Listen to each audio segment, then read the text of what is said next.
There has never been a better time for you and your friends to play Escape from Tarkov, and with the new wipe and recoil changes, they have drastically reduced the gap between the Chads and the Timmies. And with the beginners hopping in, you guys need a solid, no BS beginner guide to show you the ropes of Tarkov to get into your first raid and have a little bit of fun. And yeah, I say fun, which is not easy to come by in Tarkov, but I'll let you find that out for yourself. Let's get into it. Very quickly, in the next 2 minutes or less, we're gonna go over what Escape from Tarkov is and the additions that you can buy from them on their website. Escape from Tarkov is an extraction looter shooter where you load into a map and have free reign to do whatever you want. If you want to kill players, kill scavs and AI, or just loot, not run into anybody, that is completely up to you. It's kind of like a budget battle royale, but there's no main objective for everyone to win.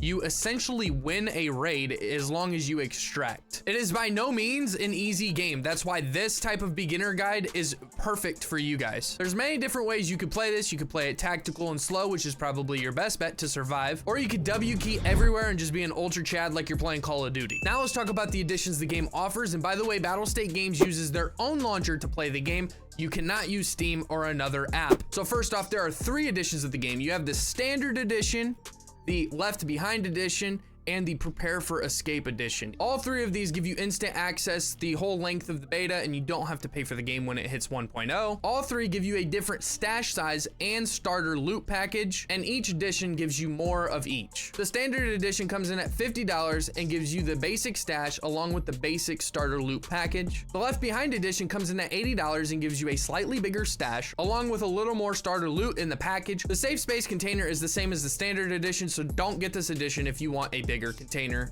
than the default. The Prepare for Escape Edition comes in at $110 and also gives you a slightly bigger stash than the Left Behind Edition. This edition also grants you initially good standing with the traders, which just makes it a little easier for you to start and level them up, but also gives you a beta container, which is slightly bigger than the default alpha container. So if you want the biggest container off the rip, this might be the edition you need to buy. For clarification, there is no Edge of Darkness anymore. They discontinued that. And also, if you're wondering, none of these editions grant you access to Escape from Tarkov Arena. Now let's hop over to what you see when you first start the game. So first off, you're going to pick your language. Then it goes to the faction screen where you're going to want to choose between the USEC and the Bear, which overall is just mainly the starting weapons is the difference and the clothing you can get. Then it brings you to your face, which face you would like to pick from, and which voice. So here's the main menu, but first we're gonna go over the 2 ways to play the game, which is the PMC and the SCAV. The SCAV is like a free loadout, just randomly generated, but the SCAV is a great way for you beginners to get in and get out with loot without losing too much. And there also is a timer on it depending on your SCAV rep. But like I said, most of the beginners, you're going to want to use your SCAV at least to learn the maps a bit and get free loot. However, playing as a SCAV, you're getting into the raids a lot later and do not progress any of your quests for your main PMC character. For your PMC, you're bringing your own loadout and progressing your task for your account. You also get into the raids at the very start of them and are pretty much shoot on sight to everybody in the game. Once you decided which one you want to play, you're going to hit next, and that will show all the maps. All the maps in the game are available for your SCAV and your PMC at level 1 besides the lab.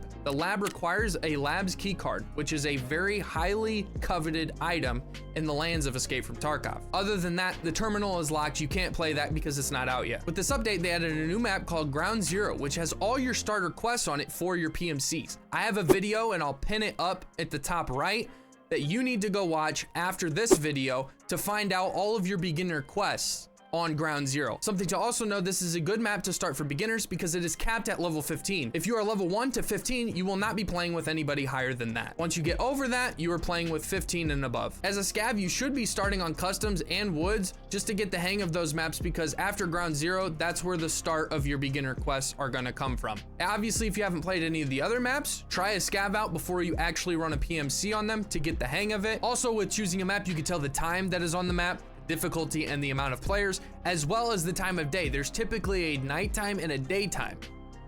So as you can see, and it's in military time, so this would be 7:38. It'd be getting close to dark in Tarkov. And another essential tip you have to use while playing Escape from Tarkov as a beginner, if you have 2 monitors, use one of them with a map. Pull up a map, put it on your secondary monitor. If you don't have a secondary monitor, use your phone while you're playing. This is exponentially going to increase your chances of surviving and learning the map. Let's talk about the next topic, the offline raids. You're gonna wanna pick the PMC. That's the only way to do an offline raid. Pick the map you want to choose, hit next. Enable practice mode right there is what you're going to want to click.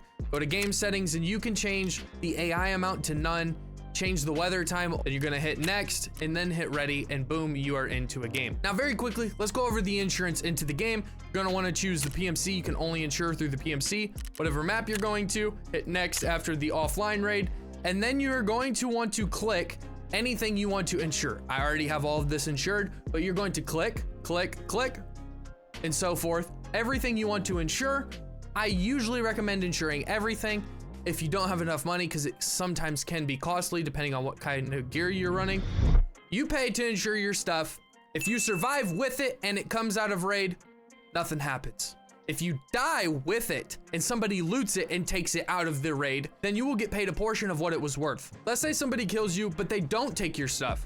After the game ends, if that stuff is still in the raid and it was insured by you, then you will get it back a day or two later, depending on who you insure through. Prapper is the default trader that insures your stuff, and he's not bad, but the other traders can give you other benefits like giving you your items back quicker or paying you out quicker. It all just depends on what you want to do, but I'd recommend just sticking with Prapper. So one more time, your loot that you insured never ended up leaving the game. You will just get it back as if you never lost it. But if somebody ends up looting it and taking it out of raid, you will end up getting a portion of it. Also, if you survive and want to just ditch a helmet or something that you insured in a bush and nobody ends up picking it up, you will still get it back the next day. Now you understand the two ways to play the game. Let's talk about the character screen.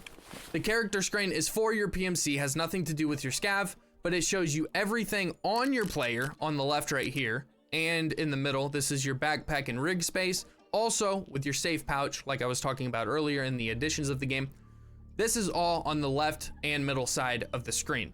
On the right is your stash. This is everything you are starting with. I'll explain a little more on meds and gear to get you into the game, but first off, let's go to the overall section and kind of explain. This is essentially nothing more than just your stats. You can also, further down the line, if you end up getting clothing for your PMC, this is where you're going to put it on at the bottom left. I know I'm kind of covering it, but it's pretty easy to see. And then you're going to go to healing. That's going to take the left side of your screen and show you the healing system. I will dive into this in a little bit, but essentially that's just showing you your healing. Then you're gonna go skills. These are all the different attributes and skills that you can upgrade while playing this game. The grayed out ones aren't in the game yet, to my knowledge, but all of these you can hover over and it'll tell you what is for and what you need to do to level it up. Mastering is gonna be the section for the guns. Specifically, you can level up every gun that you're using. The map, pretty self-explanatory, but it only shows you maps if you have the maps acquired in your stash. And then the task just shows you all the tasks you have acquired. We go to achievements and it's pretty self-explanatory. But let me show you how to start your quest, which is going into trading. These are all the traders in the game and they all offer different things. Prapper, he offers you a little bit of everything, guns, different attachments, even some headsets and armor. And then Therapist is going to be exclusively where you're going to go for meds. Fence is a miscellaneous trader that always has random and different miscellaneous shit. He most of the time doesn't give you any good deals, but sometimes can, so just keep an eye out if you learn what you need or whatever. I forgot to put this in, so let's quickly talk about the SCAV Karma. Essentially, every trader has a standing rep that you have with them. Fence specifically has your SCAV Karma in the form of his rep. If you do things that you're not supposed to do as a SCAV, the rep will go down. If you do things that you are supposed to do as a SCAV, then it will go up. The better your rep is with Fence, the better gear you can acquire through him on the trading section. It'll also help you get better rewards through the SCAV case, which is further down the line in the hideout. Now, if your SCAV rep is very low and you are playing as a SCAV, other SCAVs will shoot at you. If you have good rep with Fence, this will not be the case. Another thing that will hurt your rep is killing a boss or other SCAVs, whether they're player SCAVs or just CPU SCAVs. If you kill a boss, you will tank your rep. Other things that can help your SCAV rep is mainly just using them, looting and extracting, as well as killing PMCs. Also, if you are a PMC and you use a car extract, this actually helps your SCAV rep. It also helps your SCAV rep if you use a co-op extract, which is an extract that requires you and a SCAV, a PMC and a SCAV, to join together and use the extraction at the same time. Both of those two ways, the car extract and the co-op extracts, help your rep tremendously for Fence. or you see something in there that goes for a good price, it might be worth taking. But most of the time, probably 95% of the time, he's just trying to steal money from you, essentially. Skier is also going to be sort of like Prapper, where he offers you a bunch of different miscellaneous stuff. And then Peacekeeper is essentially the only dealer that deals in US dollars. All of the other ones deal in rubles, but Peacekeeper has a little bit better quality of guns and attachments than Skier and Prapper does.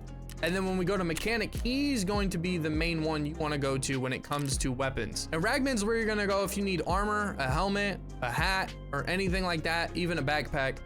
He's gonna offer all of that. Jaeger is going to be more of the hunting side, so like the hunting rifles and the shotguns, but you have to unlock him a little bit down the line after your Ground Zero beginner quest. So like I said, I have a guide for Ground Zero, so go watch that video after this one. So all the traders show you the level, the rep you have with them, and the time until the next reset. You might be asking, what is a reset? All of these items in here have a certain amount that are able to be bought by players. So like this has 145,000. That means 145,140 players can buy this. And until that happens, this isn't out of stock. The resets aren't all the same, so the different traders reset at different times. And once you learn early game which barters and things to buy from the traders are valuable, you're gonna wanna make sure you kind of hover around the resets so you can restock on those things that are a good price for you. After that, if a trader has a green check mark like Prapper does and a couple others, that means that you need to go to their task section and you have a task available to accept. This is an essential part to the beginner guide and should not be missed, because if you do not accept this and you do the quest, you will not get credited for it. Nothing will happen. So make sure you go through the traders. If they have the green check mark, that means there's a quest you need to accept to be able to even do. If there is a blue check mark on the trader, that means that you have a quest ready to turn in. Then you also need to go to their task section and physically click the turn in button. Now let's quickly go over the hideout. The hideout just essentially is a place where you're gonna take most of your loot and materials found in raid and convert into certain things in the hideout. A workbench, you're gonna need 2 nuts, 2 bolts, and one of these Leatherman multi-tools, and that'll start your workbench.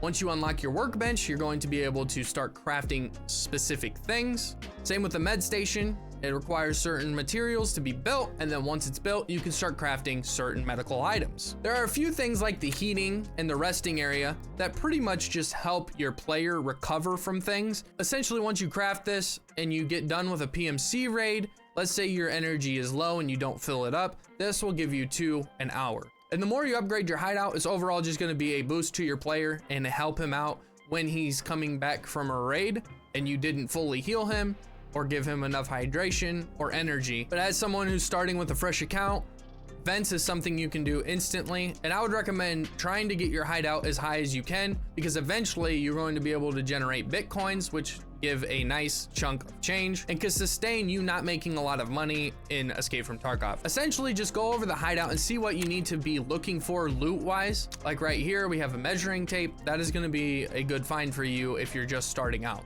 So now that we covered all the tabs in the middle, let's go over the tabs on the bottom. Obviously you have the settings, and this is gonna be your sound, your controls, post effects, graphics, obviously all that is self-explanatory. The messenger is where you're gonna go to receive task items or rewards from the traders for doing respective quests. But there's a timer on these things, so make sure you're claiming them and receiving them in a good and effective time. The messenger is also where you're gonna go to add friend. Hit messenger, then hit friends, type in your friend's nickname, and then you should be able to add your friend. And then you have the handbook, which isn't too important, but as a beginner, it can help you learn certain things. Might have just going through them and reading them might not be a bad idea, but I mean, most people aren't gonna wanna do that, so that's fine. The presets you don't have unlocked until you get the gun rack in your hideout, so we're not gonna cover that. And then the flea market will be level 15. This is where you can go, and it's a player driven market. You can upload your offers and then people can buy them from you. You can also do the same for them. This is a very good way to make money in Escape from Tarkov. So getting from level 1 to 15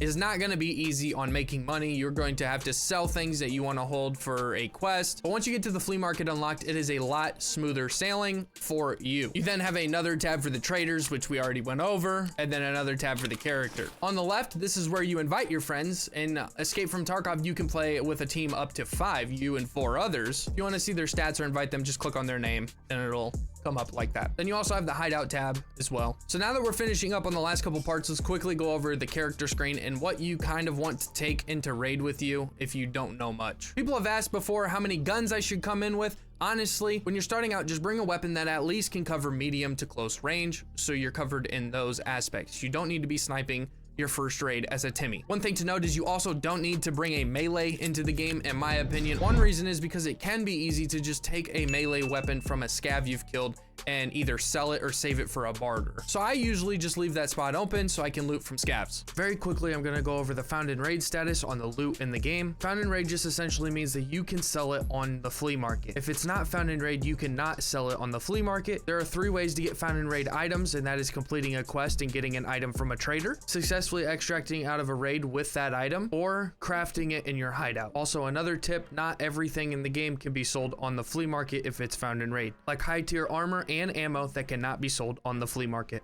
So a PMC without anything on him looks like this, but this is essentially what you're going to want to do. In Escape from Tarkov, a headset is a big deal. There are a bunch of different headsets you can get, but just trust me, they amplify the sounds. You can easily miss somebody very close to you walking around without having a headset. So having a headset is exponentially required, but you're just gonna drag it over. As a PMC, you definitely should be using armor. So obviously that's gonna go to that slot. You also need a helmet, so put one of those on. And a face mask isn't required, but it's definitely recommended. You can easily tell a PMC from a distance without a face mask on, and then you're gonna wanna plop on your rig and your book bag, as well as your gun. As far as guns and mags go, you want to make sure you have the exact mag that is compatible with your gun. Obviously, the M4 is a 5.56 by 4.5 rifle, and you just click on this and it'll bring up 5.56 by 4.5 Colt 30 round mags. This is what we want. M855 is a solid beginner round. You're just going to drag the ammo into the clip and boom, drag it into the gun.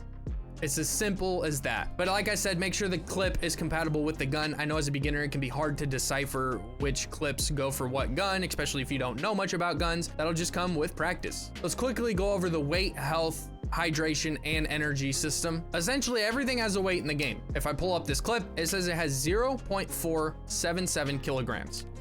We're at 15.7 kilograms already, and once we get into the raid, it won't take long before we loot a couple things and we're overweight. Once you are overweight, you're going to hit a speed penalty, which is okay, and it is normal for most people. Like I said, you can't really loot a lot and be below weight. Everything has to weigh practically nothing. So most games, you're going to get overweight towards the end of them. So I'll talk about health, but let's talk about the hydration. This is essentially just going to be your water source. You're going to want to bring water and food into the raid, which is going to be the hydration and the energy. That is pretty self-explanatory, I would say. Just in case you're heading into a raid and you've been in there for a while and don't know what to look for, this will get you covered for a little bit. And then quickly, the save container. This is essentially just going to be loot that you can put into your container and you will not lose it even if you die. If you die and Escape from Tarkov, all of this loot over here will be wiped and you will not get back unless you insure it. And we'll talk about insurance before we head into the raid, but this is all going to be gone. You're going to lose all your loot, but everything inside your safe container and your safe pouch will not be lost. So if I die, all this is gone, but I still have my water and my MRE. I'm still a baller. So it's very important to decide what you put in your container. I usually like to stuff in a couple of decent meds, a stack of ammo so I can top off, which is also another good tip. So let's say I reloaded mid-fight and I only have 15 bullets in here, but we're at a stalemate or something happened and I have enough time to repack a mag. You're just gonna take your ammo that you brought into your safe pouch and you're gonna start repacking that mag, but it'll take time, so be wary when you do it. So with bringing in food, you also need to bring in meds. So then on the healing system in Escape from Tarkov, as you can see, my head is in the way, but there's 440 HP total on your PMC when he's fully healed. All these different health pools are different hitboxes and they all add up to 440 HP. Now, as I try and explain the health system, I'm gonna show you some of the meds so you can kind of understand how they interchange with each other. There are 6 different categories of medical items in the game, and no, this is not all the medical items. This is just a rough overview of a level 1 account. If you want to see A to Z, a beginner's guide on all the medical items in Escape from Tarkov, then stick around and subscribe. I'm consistently going to provide very informative and entertainment content for you guys on Escape from Tarkov. So if that sounds like something you enjoy, then hit that subscribe button and I will be happy to have you here. So let's go over the categories of meds. You have the HP healers, the light bleed healers, the heavy bleed healers, the painkillers, the splints, and the surgical kits. Now, hypothetically speaking, let's say somebody did 30 damage to my left arm. That would take 30 damage away from the total health pool, making it 410, and also leaving my left arm with only 30 HP. I would then need to be taking an HP healer to restore that HP. Essentially, to heal myself, I need to use an HP healer. So I would drag one of the HP healers, put it on top of that limb. Voila, I'm back up to full HP on that limb. If you took damage on other limbs, you're gonna need to do the same to get them topped off. Now, let's say somebody damaged that left arm at 30 damage and it applied a light bleed. That means I would need to take care of the light bleed with one of the light bleed healers, AKA these bandages, put it onto the light bleed, and there will be an icon. After that light bleed is taken care of, you will then need to top it off with HP healers to take care of the bleed and then top you back off with HP. And the same goes with a heavy bleed. It's just another way to take care of it with these heavy bleeds on screen right here, the edge mark and the hemostats. The same thing goes with the splints, but this is just for fractures and broken limbs. So let's say I jumped off of a high spot and I broke both my legs, and I can't run, by the way. If your leg's broken, you are not able to run. So I'm going to take one of the splints, put it on my left leg, and then take another splint and put it on my right leg. And then same as before, if I lost any HP, I'm gonna take an HP healer and add it to that limb, and voila, I'm back up to full HP. And then the painkillers are going to negate any damage or any pain that you are taking, obviously, hence painkiller. So let's say I took a bunch of damage between all of my limbs, and my player is starting to moan and grunt and things of that nature. A painkiller will make it seem as if I'm full HP and I won't be moaning and crying everywhere. A painkiller doesn't necessarily heal you, but there are certain stims that will do that for you, which will be mentioned in the complete beginner's guide to med items in Escape from Tarkov. Now let's talk about the surgical kit that also deals with the blacked out limb system. Now let's say somebody did more than 60 damage on this left arm, that would create this to be a blacked out limb, meaning I can't just take an HP healer, drag it on, and heal back to full HP. I have to have a surgical kit ready and available. You're gonna take that surgical kit and the same process applies, just drag and drop or double click with any of these items while you're in game, double click and it will use it. Then once you're done with surgery on that blacked out limb, it will take it up to a reduced amount from your original amount of HP. And this does not heal you, so after you're done with surgery, you're going to want to top it off with an HP healer, and boom, then you are at the max HP that you could have, which after you do surgery goes down from 440. Also, very important to note, if your head or thorax get blacked out, you effectively cannot do surgery on them. And if you take any damage from either of those health pools, you will die on the spot. Then for the last bit of essential information you need to know about the meds in Escape from Tarkov, not all of the HP meds only heal HP. Let's take, for example, this Grizzly also does the same as a splint in removing fractures, but it takes 50 HP out of its total 1800 HP pool. It also stops light bleeds and heavy bleeds for a lot more than the cost of just healing yourself. The car med kit, IFAK, and AFAK all do essentially the same thing, but none of them remove fractures, and the car med kit does not remove heavy bleeds. Both the IFAK and the AFAK remove heavy bleeds, but they all take a large penalty if you use this to take care of a heavy bleed on your PMC. If you look at it down here, 170 of its total 400 HP pool will be used if you take this to use it on a heavy bleed. And essentially it's practically pointless unless you have nothing else to use an IFAK to take care of a heavy bleed, as it takes 210 HP out of your total 300, which is a lot. But all three of these also stop light bleeds, so you can somewhat rely on these to take care of your light bleeds if you don't have bandages. And in case I wasn't clear, the right number on all of these is the total amount of HP it has. But for all the other things, it's how many uses it can be used. So like this army bandage is effectively better than the regular bandage because it can be used twice, but takes up the same amount of space. Same for this hemostat versus its regular Esmarch. As far as painkillers go, all of them last different durations of time, and some of them have multiple uses versus the others. So just find out which one's cost effective and that you like the most. Now let's quickly talk about, as a beginner, what you should be putting in your alpha container. I have a gamma because I have the Edge of Darkness account. You guys most likely don't have the Edge of Darkness account, but let's just go off of the 2x2 scale. 4 total cells. Off the bat, you need a surgical kit. So 2 of your slots are going to be used by a surgical kit. After that, I'm gonna wanna take a solid HP healer, one that is a jack of all trades. So try and get an IFAK or an AFAK because it can do all 3 things, but only takes up a slot in your container. And with 1 slot left, I have 3 things for you to choose from: a stack of ammo so you can repack your mags, an ALU splint, which is 5 splints in 1, or the hemostat, which is 3 S marches in one, which take care of your heavy bleeds. But when you go into raid, you're also going to want to bring another HP med, even if it's just an AI, that's fine. Make sure you have at least 1 bandage to take care of bleeds, so you're not relying on just your AFAC and your container. You can bring an Esmarch, but you do have your hemostat, which will deal with 3 of those, so that's up to you. As far as you bring in splints, since you don't have a stack of splints in your container, you're going to want to bring at least 1 and probably 2 splints on your person when you go into a raid. And then as a beginner, you're only going to have access really to the regular painkillers, which give you 4 uses. This is about a solid setup for somebody who has the starter alpha container, only 4 slots. And then another tip, which you guys are going to want to use, this is essential as well. If you hover over anything in your pockets and or your rigs, if you hover over it and press whatever button you want that to be binded to, you can do this, boom.